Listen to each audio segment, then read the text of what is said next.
নমস্কার, কেমন আছেন সবাই? সকাল সকাল ঘুম থেকে উঠে আজকে একটুখানি সিদ্ধ ভাতের দিকে যাব না। বহুদিন ধরে বাড়িতে পাস্তা পড়ে রয়েছে, সেজন্য কড়াইতে বাটার আর তেল গরম করে শুধু গাজর আর একটু লঙ্কা ভেজে আর নর্মালি যেভাবে পাস্তা করে, হ্যাঁ একটু ডিমও দিয়েছিলাম। বাড়িতে না আলু পেঁয়াজ কিচ্ছু নেই, এটার মধ্যে একটুখানি জিঞ্জার গার্লিক পেস্ট দিয়ে দিয়েছি। ব্যাস, এত সুন্দর একটা গার্লিক চিলি পাস্তা হয়ে গেছে না, ভাবতে পারবেন না। একটু শসা ছিল, শসা কুচিয়ে একটুখানি টমেটো সস দিয়ে দিয়েছি।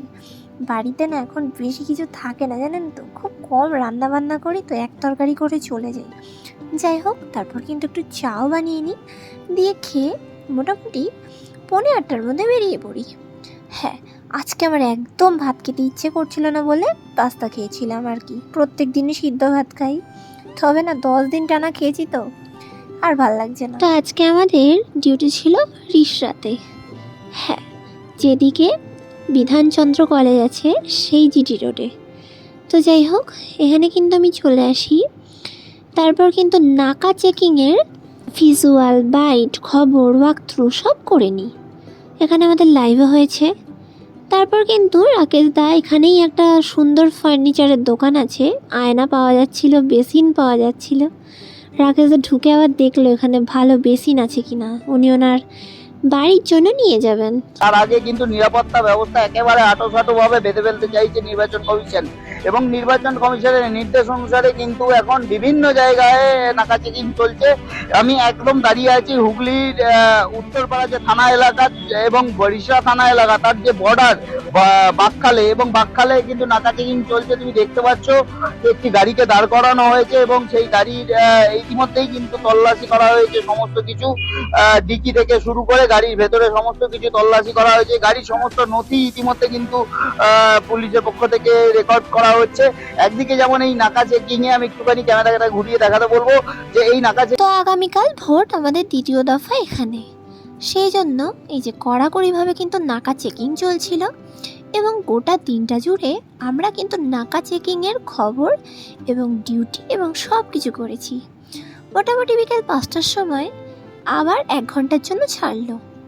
বাড়ি এসে খেয়ে দিয়ে ফ্রেশ হয়ে তারপর কিন্তু এখন একটু ঝুড়ি ভাজা আর একটু চা নিয়ে বসেছি। আগের দিন যে ঝুড়ি ভাজাটা এনেছিলাম না, খুব ভাল লাগে ঝুড়ি ভাজা দিয়ে চা খেতে। তো গাইস, কালকে election duty, as a বিওলো, as a reporter.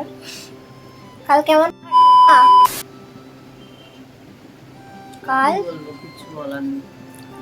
কাল যাও, কাল আমাদের ভোর থেকে জ্বালা। আপনাদের পাবলিকদেরই ভালো, শুধু ভোট দেন আর বাড়ি চলে আসেন। 4টায় উঠতে হবে, ভোর 5:30টায় বুথে জয়েন করতে হবে, রাত 9টা বাজবে। কি আর বলি, কষ্টের কথা। টেনশনে সারা রাত ঘুমই হবে না। আমাকেও 4টায় উঠতে হবে, 6টা থেকে ডিউটি। আমরা টেনশনে স্ট্রোক হওয়ার আগে শেষ ব্লগটা করে দিলাম। আমাদের যা টেনশন লাইফে। বেশিরভাগ সময়টা চেষ্টা করি আমি যদি 1/2 ঘন্টা 1 ঘন্টার জন্যও বাড়ি আসি, মায়ের সাথে গল্প করার। কালকে মা আমার দুজনেরই ডিউটি আছে সকাল থেকে। ভোর 4টার সময় উঠতে হবে, 6টা থেকে ডিউটি।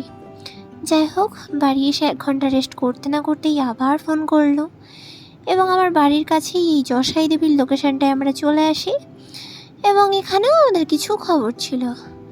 সব কাজ শেষ করতে করতে রাত্রির বেজে গেল 10:30।